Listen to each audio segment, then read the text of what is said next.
Today we're going to be changing the rear brake pads on a 2020 Kia Telluride. First thing we're going to want to do is loosen all the lug nuts prior to jacking up the car. Just loosen them enough so that they're easy to fully remove once the car is jacked up.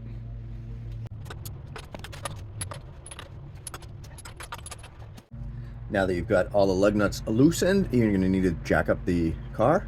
Make sure that you're using a proper support position. As you can see, I have it on a nice, stable cross member. A few things you want to make sure you remember. Before you jack up the car, make sure you put wheel checks on, just to make sure that the car doesn't shift as you're jacking it up.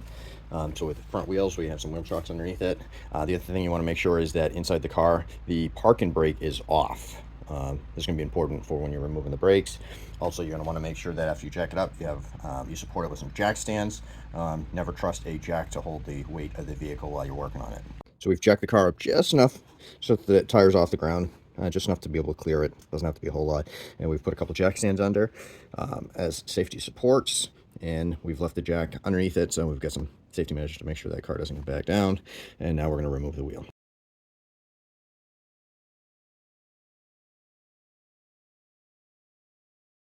So the first thing we're going to do is put some cardboard underneath, and we're going to take some brake cleaner and just douse it down really good.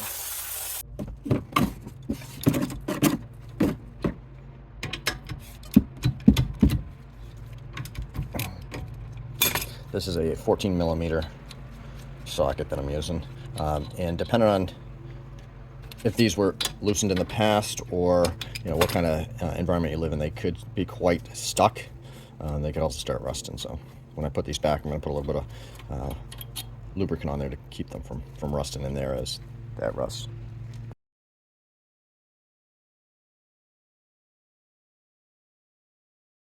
Next, we're going to remove this. This is pretty simple. Just a little screwdriver, pry it in there and lift up. That comes right off. I'm going to tuck that back there to keep it out of the way.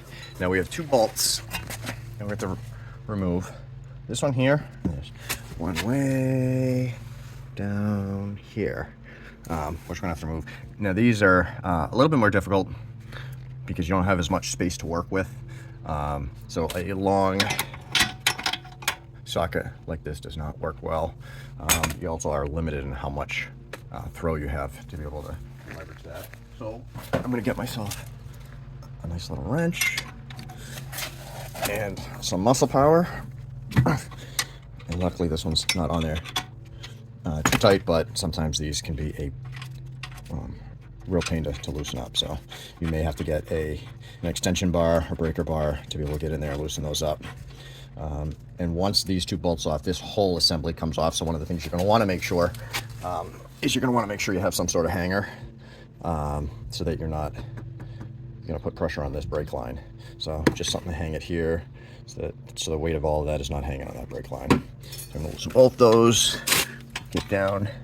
Yeah, not even a really good angle to see that, but you can kind of see through there. And I'll have to muscle that one as well.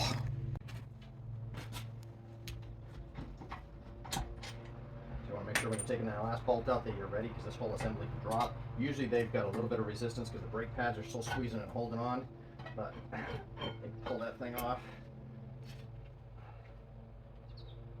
And just let this come off, get that out of your way. Plug that in there. Just make sure that it's supported properly. You could buy holders, or you could just get an old tote hanger, and that'll work as well. Okay. So this kind of came apart as I was pulling it off, but I put it back together just so you could see. So these right here are some tensioner springs. So when the piston, the caliper pushes these together to squeeze on the rotor, this allows, once the brake pressure is released, for these to disengage from that rotor. So it's constantly pushing tension to separate these pads. So it's a little unique of a design, but it seems to work pretty well. And when this was on here, this would have been like this on the rotor. So you could see the inside, the outside. The outside of the pad had the three little dots, and this is going to be important when you're replacing the pads. Make sure you note how the existing pads are on, because you're going to make sure you put the right pads on the inside and the right pads on the outside. And you could tell the pad that has that circle indentation is the one that the piston had been pushing against. So good indicator as you're replacing them. The 3 dots in this particular model are on the outside facing you, and then the ones with the 4 on the inside. As you can see in that lower left hand corner there was a little squealer right there, which had broken off at one point. And as we pull these pads off, you can see these pads are well worn, in need of repair. The outside pad still has a little bit of meat on it, but the inside pad, which doesn't want to come off, was worn down to metal. You can see right up in here. That's down to bare metal. That's not good. So the new pads, Duralast, that's an AutoZone product. I've had good luck with these, and they give you 2 sets, obviously, for each side. And as we look, you can see the three dots that we saw on the outside. So that's going to be a pad facing you. This is going to be the inside that you're not going to see, and this is that squealer that had broken off on the original one. And the sole purpose of that is, as that pad wears down, this starts making contact, and it's meant to make noise and annoy you, so you bring your car in and get the brakes repaired. So hardware is all the same, pretty basic, just goes right in there. Give it a little push. A little bit more difficult to do one-handed while holding the camera, but as you can see, even one-handed, they go in there pretty easily. You're gonna want to make sure you replace the hardware. Don't ever use the old hardware. There you go. They go in pretty easy. They also give you these just as we saw in the old ones. That provides tension to release that, and as you see, they're quite firm to release those brake pads when the brake isn't engaged. And these are a lot firmer than the old ones, which may be why that inside brake pad was dragging, causing excessive wear. So here's the brake caliper. We're gonna hit it again with a little brake cleaner. Get rid of any of that extra brake dust that might be floating around. So this, I've done lots of brakes, and this is a bit of a unique caliper than I've ever had before. Typically, you would just take a clamp and you'd retract that back in with force. This is a different style. This you need a special tool for, which is kind of crazy. But I was able to pick one up on Amazon for like 20 bucks, so they're not bad. And this is what they look like. And essentially, they have these 2 little notches that go right into those grooves, which allow you to twist and push at the same time. So this, you can't just push in with brute. So we are using the left hand tool because we are doing the driver's side, which is left side of the vehicle. And so we're going to take this fully retracted. We're going to place it in here to get the notches to line right up in the tool and the piston, and then we can retract this a bit to get tension. As you see, that's nice tension. So as we twist this, it is going to twist and retract that piston, and occasionally we're gonna have to tighten that back up to keep that pressure going, because this is gonna, every time as you retract this piston, that's gonna give more space in here, so you're gonna have to constantly be tightening that up to make sure that you got pressure. So as we twist, you can see it slowly twisting and retracting ever so slowly, and you want to make sure that you're going slow so that you're not damaging anything. So this will take a little time. So as you get going, it becomes a lot easier to twist. One annoying piece of it is that, every couple turns, you have to keep tightening this. But what I found is once it gets easier to turn, you can actually do this by hand, and with your other hand, twist this in unison with this, and it helps constantly keep a little bit of tension going. So I'll try to demonstrate one-handed as best I can by just keeping a little bit of pressure on here. You can see this is twisting, and it's able to keep some. It's a lot easier than the start, but as you can see, I can even do this without the handle, and it's retracting all of that, so that makes it a lot easier than having to stop and readjust every couple turns to tighten that back up. And the end result is the piston pushed all the way back. When you get to the end and it's fully retract, as you spin it, you hear a little buzzing where you're actually turning the little motor that's in here, so you hear a bzzz as it spins that, so that kind of is a good indication that you've retracted that piston completely. So now we're going to work on putting the brake pads in. So now we've got the piston retracted, we're going to move over to the brake pads. First thing you want to do is orient this to how it goes on the vehicle. And so it goes on the vehicle this way. So I'm just going to set it down like this. So this is going to be inside of the vehicle. So the inside brake pad goes here, the outside brake pad goes here.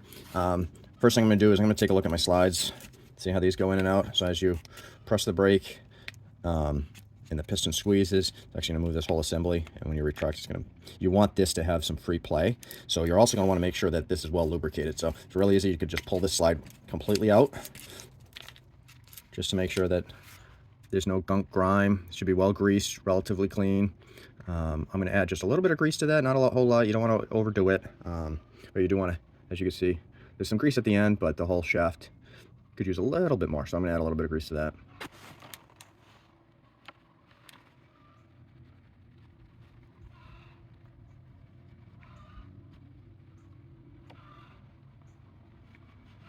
You want to be able to have these things slide freely. So as you can see, I didn't overdo it. Nice thin coating. We're going to put that back. And we're going to want to make sure, as you can see right at the top there, you're going to want to make sure that that rubber boot fully covers that. If not, you're going to get brake dust and grime in there, and it's going to impede the ability for this to slide back and forth. So I'm going to do that for both sides, and then we'll work on the moving the pads back. So now that both slides are lubricated, we're going to look at our brake pads. As we can see from our brake pads, we have the old and the new. These are the old brake pads. You can tell, again, from this was the inside by the piston. This is the outside. The new and the old look very, very similar. The new one has an intact squealer. The old one, the squealer broke off. Now you can tell how different they are in thickness. This is the reason why you had to retract that piston, because the new thick brake pads won't fit in there with the thickness of what the old brake pads had been wound down to. So as we look at, this is our outside. So it's going to come and it's going to go on the outside here. As you can see, that's going to be the wheel well. Clip it in there, and just a little bit of a push. And sometimes these can be a little fussy to get in there. As you can see, that shim has a little bit of play. So if you're not fully in that groove, they don't want to go in there. These shims have a little notch on the side to prevent the pad from popping back out. Not all shims do have that, so this is a nice feature on this pad. And same thing on the inside. Put that in there, and there we go. And you can push it past that little clip, and then they don't pop out, which is real nice. Sometimes, depending on the shims, you wrestle with these things, keep popping out. So that is a nice feature. So, all right, so now we're going to put this back on the rotor. Again, you want to orientate this correctly. As you can tell by the curve, this goes in towards here. And we're going to slide this on here. And in the back, there's two big bolts. Those two big bolts we originally took off. One thing you can do is, if you notice that there's a little bit of corrosion on that, you can add just a little bit of grease on there just to keep the threads from rusting and making future removal difficult. Again, not a whole lot, just a little something to prevent corrosion. As you had just a really thin coating on there, because over time, when you get a lot of miles on these vehicles, sometimes these get real tough to come out because they corrode together. So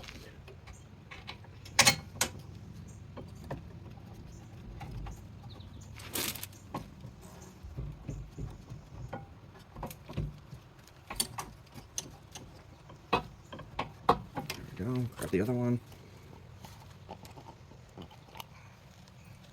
Again, just a really, really thin coat of grease. There's some rust on this, so that'll help keep it from seizing up in the future.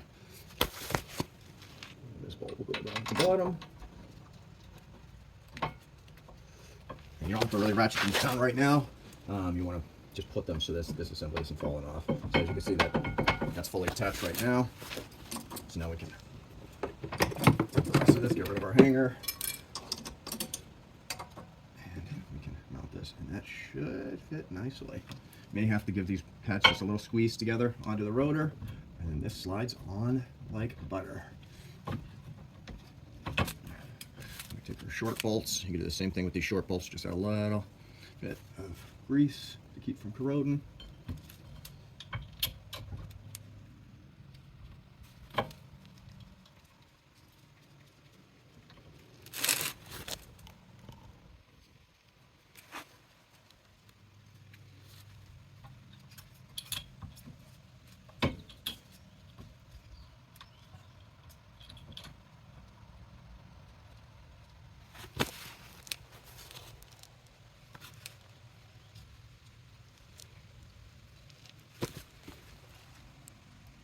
So one thing I forgot to include in the video is the installation of these springs. So you're going to want to make sure that you're putting these in to make sure the pads are retracted. As you can see, that spreads them right apart when the brakes aren't being used. So you want to make sure that those are properly installed. So now we're going to put the wheel back on, and we're going to hand tighten the lug nuts.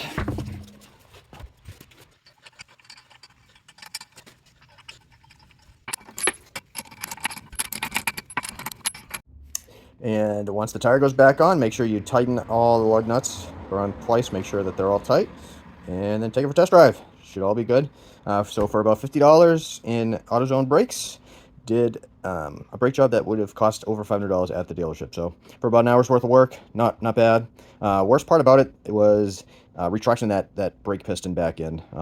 That required a little bit of brute strength, and also trying to be able to hold that steady. So good luck.